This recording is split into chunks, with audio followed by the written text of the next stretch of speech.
yéenekaay yeeg Mamadou Mouhamed Ndiaye. jërë ngeen jëf audience bi Macky Sall kale woon démb ak recalé yi ci présidentielle yi xibaar bi bari nay journal yu ko xëy kale ci seen xëtu njëkk bokk ci ñoom l'Observateur mi ñuy baaxee détail ubbil yéenekaay bi délégation bu fukki nit ak ñaar ñoo newoon ci audience ba ñu mën cee tudd Alioune Sarr mën cee tudd Cheikh Bamba Dièye mën cee tudd Aminata Assome Diatta. Alioune Sarr yéenekaay bi nee nañu ma wax ci turu collectif Géem bu recalé yi ba mu jëlee kàddu ga di wax moom Alioune Sarr dellu si na ci li ñu ne dafa am lu ëpp téeméeri junniy sénégalais yoo xam ne dañoo bindu te gisuñu leen ci fichier électoral bi wax nañu ci coowal parrainage bi ak système bi ñu ko doon contrôler l'Observateur nañu waaye du coowal fichier bi ak coowal parrainage bi rek lañ fa waxtaane ne collectif gi wax nañu ci mbiri Ousmane Sonko ak Bassirou Diomaye Faye ya nekk ca kaso ba li leen ci président Macky Sall tontu moo di ay mbir yu nekk ci yoon man mënuma caa dugal sama loxo te bu dee Bassirou Diomaye Faye avocat yi koy défendre am nañu possibilité sàkkal ko ab liberté provisoire mu des nag léegi ndax justice bi da ko koy may am déet ka ca des mu di Ousmane Sonko Macky Sall nee na leen moom it ay mbiram a nga ca yoon xamal na leen nit ne man président Macky Sall amuma benn xaar ma yàlla maanaam amuma benn problème personnel ak Ousmane Sonko aw ma ko it ak Bassirou Diomaye Faye kaabu Karim Wade l'Observateur mi ngi ñuy xibaar ne jib na ci audience ba li ñu bari doon rumandaat mu di ñu ne sa fay pexe ngir reporter élection présidentielle 2024 yi l'Observateur mi ngi ñuy wax ne kenn waxu ci audience ba Vox Populi nañu loolee moo am waxi reporter élection yi kenn tudd ko ca ndajama le témoin nañu la fa amoon daal moo di gaañi dem nañu gisee ak président Macky Sall wax ko la leen yëkkati woon président ni leen baax na dégg naa leen danaa leen tontu fii ki fan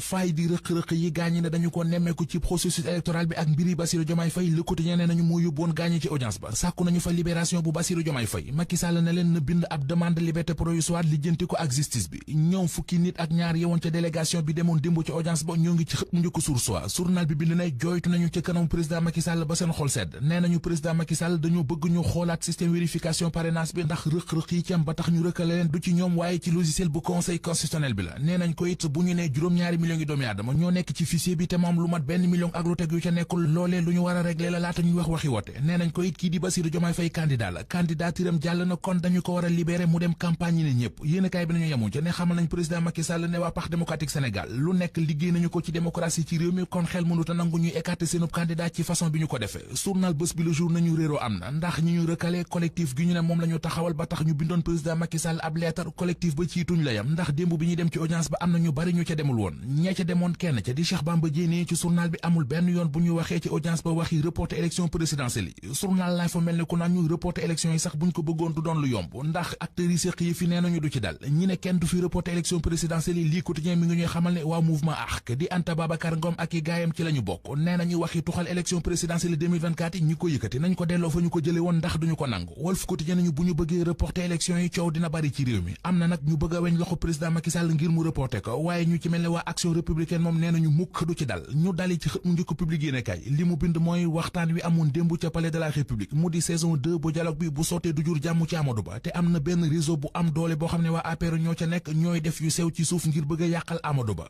commission d'enquête parlementaire bi waa Parti démocratique Sénégal déposé ci assemblée nationale Les Échos mi ngi ñuy wax ne bureau assemblée nationale ci tànki taf-tafee ko ca la nekk démb la ñu ko déposé démb it la ñu convoqué député yi ngir ñu war koo càmbar tey ci ngoon yitte ji ñu wane ci yëf yi Les Échos ne nañu ñoo ngi soog a gis lu ne mel ci assemblée nationale ndax gis nañu fa ay demande yu def weer ci assemblée nationale yoo xam ne ba fi mu nekk nii kenn waxatul lu ca jëm ñu dem Côte d'Ivoire carte ga leer na gaynde Sénégal yi xam nañu nan la ñu war a dajeel ci huitième de finale coupe d'Afrique bi record yéene kay nañu ci xëtamu njëkk Côte d'Ivoire mi dalal kan bi ci ñoom la gaynde yi dal Les Échos nañu Côte d'Ivoire mi rëcc ba dem ci huitième de finale yi moom la goney Aliou Cissé yi di dajal maxi bi altine la waaye nag attention ndax ñoo ngi dajee ki éléphant yoo xam ne bu ñu fuddoo rekk du yomb Soleil national nañu ak luñ ci mën di dégg daal mooy huitième de finale Sénégal contre Côte d'Ivoire jongante bu tàng jër la nar a doon li mu doon tey ci xët mu njëkk Libération mooy lawen keroog ca Seras Abdou Mbaye ma fa reen di woon Abdou Diaw la leen jotale Libération mi ngi ñu wax ne romb na coowal téléphone portable ak coowal 20 000 francs ci enquête ba ca la feeñee ne mbiri jalousie maanaam ak firange moo leen boole ndax Abdou Mbaye dafa jàppoon ne Abdou Diaw day doxaan jabaram.